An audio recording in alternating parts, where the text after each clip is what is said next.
I had a vision for my business. I had a plan for my business. We knew where we were going. I had the right people in the right seats. I was on top of the world. And then in the summer of 2021, my brother got murdered.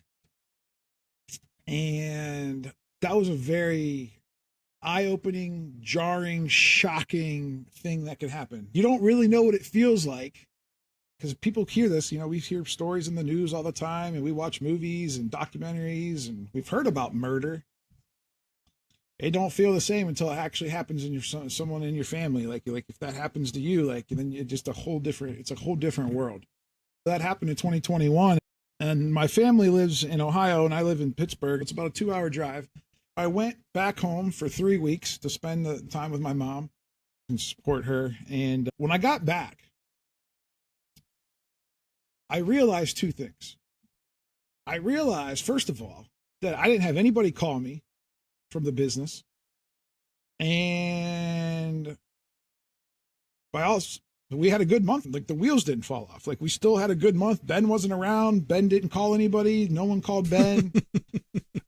And I told my fiance at the time, Brittany, I had just went through a divorce like a year before that. And this new woman in my life, she was a godsend. I was like, this is weird. She didn't know what it was like when I built my business. She just knew this new and improved business, Benny. I said, most of the time, business owners are getting calls. Shoot, most business owners, they would have went home to Ohio for a day, said hi to mom, buried their brother, acted like nothing happened, and came back and would have been putting their work face back on. They wouldn't really have the proper time to even grieve. And I said, that's what 99% of entrepreneurs in America and Canada go through. There's no other choice. I realized they didn't really need me. And then the second thing is I realized that I have a crazy life story, and you're going to hear a lot of that at the talk at the conference, just to give people a little perspective on where I come from. So that way, I'm not one of these guys that are just talking from a stage that doesn't have any real life experience, but I realized, is my final destiny just to be the owner and CEO of this amazing roofing company that I started? And I thought to myself, I don't think it is. I felt a little bit guilty, a little bit ashamed that my brother got killed because it was at a drug deal. He was just messing with the wrong people. And I had a background in that. My brother was much younger than me. He was 12 years younger than me. I didn't really talk to him a lot about the pitfalls of some of that stuff. I didn't really talk openly because I was ashamed about a lot of things that I did in my earlier years. And so the second thing I thought about was well, I need to do something else with my life. Gino Wickman writes another book that summer called The EOS Life, doing what you love with people that you love, making a ton of money doing it, and have time for other passions. And that's when I decided to start a podcast.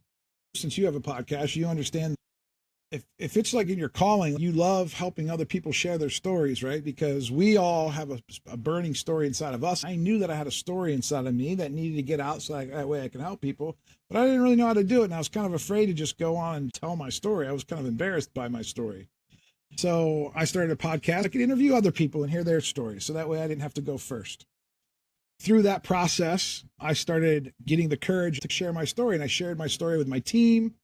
And then I shared my story on another podcast where I was a guest. And then I ultimately shared my story on my podcast, episode 76 of the Big Fish Cares podcast. I started doing little workshops and speaking engagements in the roofing industry. That was really fun and fulfilling, giving back to other entrepreneurs, teaching them sales, marketing, leadership, and all the things that have made me what people think is successful.